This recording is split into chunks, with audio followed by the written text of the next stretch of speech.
Start with Randy Erickson and an update. Is that agreeable? That's okay with me. Pete Okay. looks like he's not going to. And then go to Pete, and then hopefully somebody from NMED will be here. And I do have a couple of slides that I don't know, and if they aren't ready to project, it's not a disaster. Okay. But let me start with an introduction. I apologize I wasn't here early enough to participate in the introductions. My name is Randy Erickson, and I've been at Los Alamos National Laboratory for about 32 years, so I'm not a new kid on the block. Came here originally as a student from Illinois. My mental image of New Mexico was it was the place where Bugs Bunny made a wrong turn, and it was mostly desert tundra. And when I got here as a student for the summer, I fell in love with the place and had to finish up some schooling, but came back here as a priority. So I've been in many different organizations at the laboratory, but was recently, October 1st, asked to step in with some of the management changes that were happening in our environmental programs, primarily as a result of the whip accident. Jeff Mousseau was, as I understand it, a fairly routine person to come here. So I'm now the acting associate director in Jeff's place. The roles and responsibilities of our organizations at the laboratory have shifted somewhat in response to the WIP event, and so there's actually two of us here today. Michael Brandt is over in the other side of the room. He's the associate director for environment, safety, and health. And one of the things that emerged in the context of the WIP investigation is that we actually had two organizations at the laboratory, Michael's organization and the environmental programs organization, that were independently interacting with the state of New Mexico on regulatory concerns. Michael's organization for the laboratory as a whole, and Jeff Mousseau from the perspective of the environmental programs. And the laboratory director, Charlie McMillan, thought it was very important to have a single point of contact with the state as it related to commitments that we've made to the state, and not have independent offices making individual commitments to the state that might not be coordinated. Now, the state of New Mexico has some really good staff people, and they could probably help us integrate the messages if we didn't do a very good job of integrating ourselves. But Charlie wanted to have one single person that he could turn to make sure that we were managing all of our commitments as they relate to environmental compliance. And so that is Michael Brandt's role, and so you may be seeing him from time to time depending on the subject matter of interest or the presentations that you've requested from Los Alamos. We will, in general, both try to make these meetings, but we will make it a very high priority for one of us to be at these meetings. And Michael and I have been spending a lot of time together making sure that we understand how all the pieces fit together and what the path forward is for some of the challenges that have emerged as a result of the accident at WIP. So the next slide, if I could have that. Oh, I guess I have the tool. So my apologies. But I may have to get closer. Can you drive from there? Oh, thank you so much. So I've already covered item number 1, and so if you can flip the chart again. I've basically related everything that's on this chart. So the nitrate salt waste.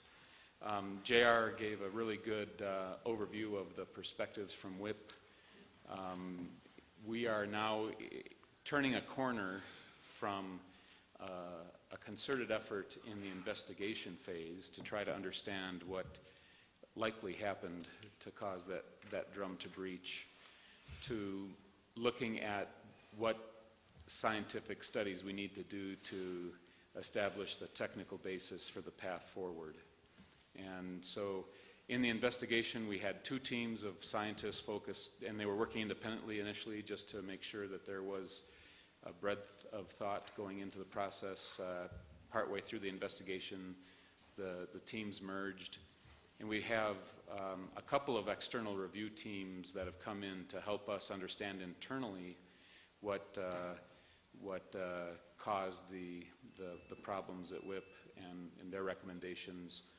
And we, in the context of our internal investigations, did discover that we had some RCRA non-compliances in the way we had handled these materials, and we can get into much more detail at a later date in this brief update. I won't spend a lot of time on that, but we reported those issues to the state of New Mexico, and we are, as JR noted, we're waiting for the Accident Investigation Board report to give us the full picture of the issues that have been discovered, both from our internal investigation and from the external Accident Investigation Board, so we can develop a integrated corrective action plan and put all of our efforts behind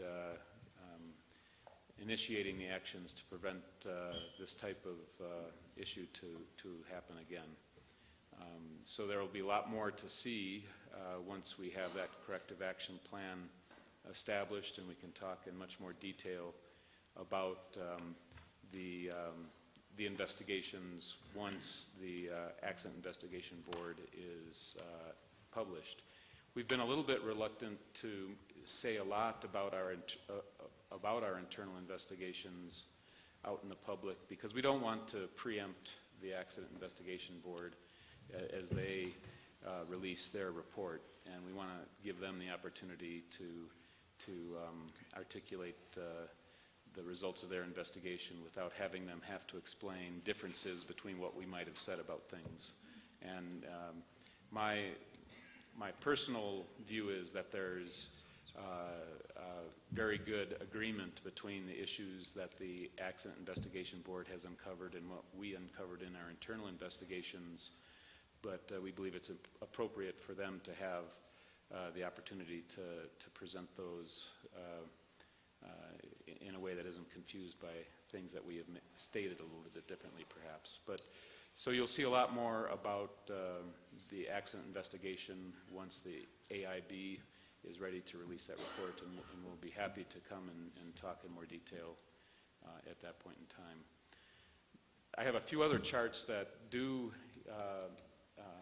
illustrate that there are a lot of other things going on at Los Alamos while we're responding to the WIP accident, and we're making progress on a number of our programs to deal with groundwater, surface water, and soil contamination, and making sure that we're monitoring those and taking the appropriate actions. So the next slide goes to one of the key focus areas. Some of these groundwater and surface water projects took a little bit of a backseat to the focus on getting the true waste out of Los Alamos over the last couple of years. But very important activities surrounding chromium that was detected at the laboratory. We've characterized the extent of the contamination. We have proposals for how to do some corrective measures to try to prevent the contamination from spreading and to try to remove the contamination from the groundwater. That's something you'll also be hearing much more about. There's a lot of good work going on to try to address that legacy contamination from historic operations at the laboratory. The next slide. No, yes, sir. Excuse me, Randy. Just go back. The pumped water is treated with ion exchange, and then that's the chromium is converted. Is that what basically goes on? Well, there's two paths for addressing the chromium, depending on the oxidation state of the chromium. It is either toxic or it is not, and so there are ways of addressing that path forward, of leaving the chromium in place but converting it to a non-toxic form. Also, we can pull groundwater up to the surface, do some purification, and then re-inject that water in a way that actually helps the containment of that plume from spreading. And so I think both ideas are on the table, but And where is the water then land applied? right now it's been land applied in the vicinity of the wells. Okay, but in one of the canyons? Yes. Okay. Yeah. And this is, we realize that the treatment protocols that we could do for this also intersect with water resource issues, and land applying water that we've pulled out of the groundwater and cleaned it up is taking it out of the water resource for the future, because land application then removes that from possible longer-term use. So the possibility of treating the water, purifying it, and then re-injecting it into the groundwater is preferred from an overall water resource perspective. But at this point, in the preliminary testing that we've been doing, we have only been land applying the water. There are permits required for re-injecting the water. As you might guess, that's an important thing to make sure we're doing correctly. And so that will involve a considerable evaluation and a permit from the state of New Mexico in order for that to be allowed. You plan on giving us a report maybe in March or April about this, just to give us an idea? Sure. How much water you we can worked with be happy to come disposed of and give you an update at that If you point would. in time. Thanks. Yes. And Mr. Chair, reminding us on the tour with Danny Cashman, the land application makes this a seasonal activity. Because of the winter, we would have 5 or 6 feet of ice in the bottom of that canyon if we continued through the winter. So the re-injection offers a year-round solution to a larger scale production. Good point. Thank you. So the next slide talks about RDX, which is an explosive compound, which is being addressed from the historic high explosive machining operation. Some of the water coming out of that facility was deposited in the soil in the vicinity of the building. There's been already progress on cleaning up the soil, but then some of the RDX has percolated into lower depths, and so we've got a number of activities trying to look at different techniques for removing the less accessible contamination through in the process of monitoring wells to understand that, and a pump and treat approach to clean up that contamination. So that's another key focus for this next year. There's been substantial progress, and we'll be happy to talk more fully about that category of effort in the future as well. Thank you. The next slide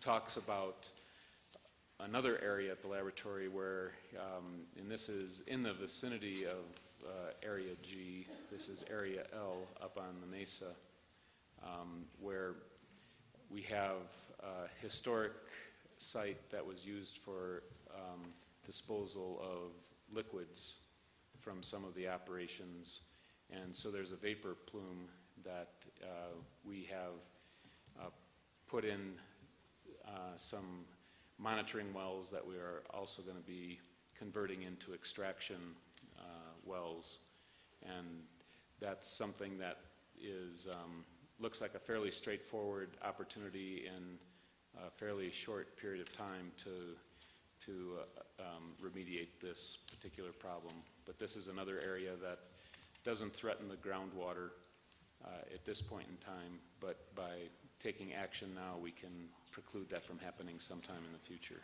So that's another topical area that we can discuss in much more detail. And there may be one more slide on stormwater. We have a very comprehensive program to monitor stormwater runoff from the laboratory and make sure we're not migrating any contamination from where we know it to exist. And we have an EPA permit that we're working under at this point in time. There was an application for a renewal of that permit submitted last spring, and you may hear more about that early in 2015 in terms of response back from EPA on the update to that permit. But that's a program that is very important and mature in terms of the monitoring and making sure that we understand exactly what's happening. We respond if there's a unusually large storm that creates more flow than we typically have, because that can cause transport of contaminants more quickly, and we have triggers for modifying our sampling protocols in response to those weather events, and that is all established through the current permit. And that's another topic that may have a lot of interest on the part of the CAB, and so this is kind of a quick snapshot, but an offer to talk in more detail at the appropriate time. Thank you. Any questions? Emmanuel has a question. Mr. Chair, Randy, the Surface Water Quality Bureau and the Communities for Clean Water through EPA, is that part of the MS4 permit? I'm not. Now you're calling me for only having been in my job for 6 weeks, so you're asking a level of detail. Michael, do you know? Sorry, I didn't hear the question. The review of the NNMCAB Surface Water Quality Bureau and Communities for Clean Water, the submittal to EPA, is that part of the MS4 permit? I don't believe it is, but what I can do is we can take that as a question and we can follow up. Okay. David Rhodes, could you approach the mic if you have an answer? If not, you could get me a cup of coffee. One request at a time. Just saying. Yeah. David Rhodes, Los Alamos Field Office. The CCW petition that was filed with the EPA was in regards to what is considered a gap between the individual permit for stormwater, which is one NPDS permit, and the site MSGP, which would cover the operating facilities. And it was perceived that there was a gap, and they've used some of our own information in writing their petition. But in brief, that petition they filed was to request the EPA issue an MS4. Does that kind of get the question? Perfect. Thank you. Lee, Black? Yeah, no, black's fine, thanks. I believe, Daniel, you have a question? Chairman, thank you. Randy, on your presentation, page 6, the RDX groundwater remediation, what TA is that? Technical area is that coming from? Technical area 16. It's up by the back gate, West Hamas Road, east of the back corner of the laboratory. So it's from a hydrologic perspective, it's at an uphill point, and it has to go a long way before it gets off laboratory property. Sir, do you all, because we know we've looked at the Chromium plume, this plume, do you guys have like a list of potential groundwater and or surface water areas that you need to address that you're prioritizing? Maybe that's been provided to this board before, but if not, could we have something like that?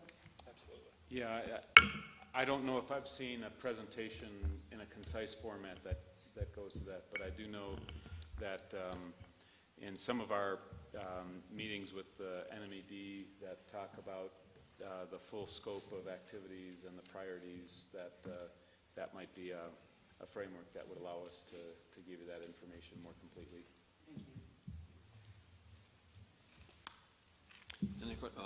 Mr. Chairman, Randy, I had a generic question. What is the RDX? What is that material? RDX is previously used high explosive compound that was used in a variety of programs, but predominantly the weapons program. It's high explosives that were machined. It's kind of like a plastic material, and when you machine it, it imposes understandable safety concerns. using water in the machining operations was part of how they could do that machining safely, and the effluent from that machining operation contained entrained particles of this high explosive material. So in the soil that was the main deposit of this contamination, there was actually some fairly significant percentages of the soil that had this explosive compound, which made it very interesting to clean up from a safety perspective. But that's been completed. But that's at least a brief description of what that material is and how it came to be where it is today. So the water that was used during the machining was kind of like a lubricant on a lathe? Or a quenching, actually, for the Quenching. energetic material, yes. So it was a washing off of the lubricant or... Yeah, the turnings. The turnings. From a machining operation would be very hazardous, and they used water to remove that hazard during the machining operations. And in the era that they were doing that machining, there was a different set of standards for discharge, and so that was Sure. allowed or not reviewed at the time, perhaps. But that represents a contamination now in the soil that is being addressed. Okay, thank you. A thought I had after your earlier presentation regarding the freezers that are being presently wired and plumbed for the chilling of these drums to gain access. What temperatures are expected to be reached that might be necessary to gain access to the core of the Yeah, drums? The technical basis for this is looking at all of the testing we've done. How high a temperature do you see some thermal instability or thermal decomposition or energetic reactions? And by industry standards, you lower that 50 degrees centigrade, and that number turns into 10 degrees centigrade. So we can safely handle these materials by industrial protocols for safety margin at 10 degrees centigrade. The freezers are intended to bring the material down to minus 10 degrees centigrade, because achieving that even colder temperature can shut off some of the biological activity that might be happening inside these drums. We didn't get into the full discussion of the nitrate salts. JR talked a little bit about it, but one of the errors that was made in our treatment of these drums was the introduction of an organic absorbent, a wheat-based product, and that was not what the intent was. And I can get into a lot more detail of how that was allowed to happen. But because of that, a wheat-based product, it can undergo biological activity. Now, the most well-known biological activity with grain is fermentation, and so the freezing the drums to minus 10 degrees actually, for a large part of the biological activity potential, it destroys the organisms from continuing to consume the wheat. And so by freezing it to minus 10 degrees and then allowing it to warm up to 10 degrees, we believe we've taken away some of the possible instability of this material. Plus, we're at a temperature that has this 50-degree margin of safety from the testing that we've done. So we'll have it frozen to minus 10, then it'll be pulled out of the freezer and allowed to warm up to the point where it gets to 10 degrees before we would have to put it back into the freezer if there was a delay in its processing. So it's taken in and pulled out like a big lamb shank out of a walk-in cooler? Yes, sir. Yeah, very much And then like worked that. on by technicians and scientists? Yes, sir. Okay, thank you. But anyway, this is something we can talk a lot more about fully once the accident investigation report is out there, and we can have a very in-depth discussion of that full story. But that's based on the scientific investigations. And we will modify things as necessary if the Accident Investigation Board has additional perspectives that we may not have captured in our internal investigation. So we will be, we're waiting with interest to get that report, as everybody is. Very good. Thank you, Randy, Mr. Chairman. Thank you, Michael. Any other questions for Randy? Oh, Steve? I have two. One is, one of the things that ended up in our work plans was technical area 49, and that's something we know almost nothing about. I wonder if you could enlighten us just a little bit as to what's going on there. Yeah, I don't think I'm in a position to enlighten you much more than you already are, but that's something that I can certainly get back to the board to Thank you. give a more comprehensive overview. But that's a topic that hasn't come up yet in my 6 weeks on the job. Yes, sir. Yes, sir. David, do we have any remedial activities planned in the next couple of years in TA 49? Just so we can get close the loop today, if you don't mind. Yeah. One thing we try to do is if we Yeah. can Yeah. close it. Yes, sir. Yes, sir. We actually have a couple of investigation reports that have been prepared. There's a little bit of work left to go in order to fully characterize the area before we can proceed to what we would call a corrective measures evaluation, which is a recommendation on a remedy to the state. Right now, that area is a very stable area without needing a lot of attention to it in regards to some of the other higher priority activities. So we don't expect to actively pick back up on that little remaining work that's there until probably 2018, maybe 3 years down the road at the earliest. Groundwater's got to come first. This is, like I say, you can set it aside and come back later. It's totally surface covered. There is no surface risk to anyone. Thanks, David. Thank you.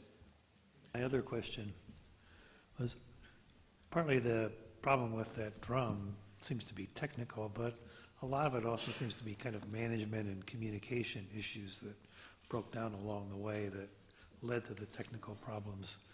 And I'm assuming you're addressing those, and maybe your being here is part of addressing those. I don't know. Yeah, clearly, many times at the laboratory we find that we have problems that emerge, and it relates to what we call conduct of operations, where people doing the work didn't necessarily follow the procedures as written.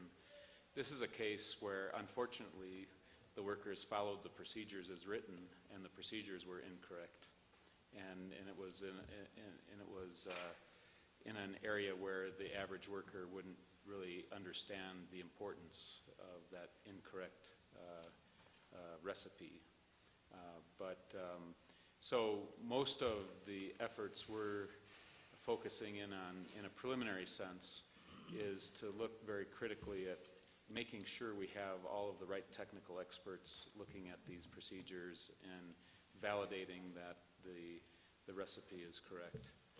If we had invested 1% of the scientific talent early on in this program of what we've done investigating the WIP event, that could have been prevented. There were some issues in how we treated the materials from a RECRA perspective that I alluded to. There were fairly fundamental RECRA requirements that were missed. And you'll see more about that as that plays through the process with NMED.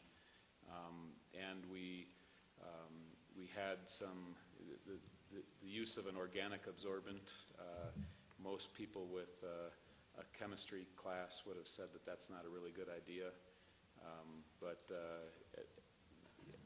with the way this procedure was modified and the way the instruction to use the organic material was inserted at the tail end of a review process, being thought that it was a minor edit, is essentially what happened. So we're looking at a significant failure in providing appropriate technical review for operating procedures, and that is the main focus of our initial activities in anticipation of the Accident Investigation Board.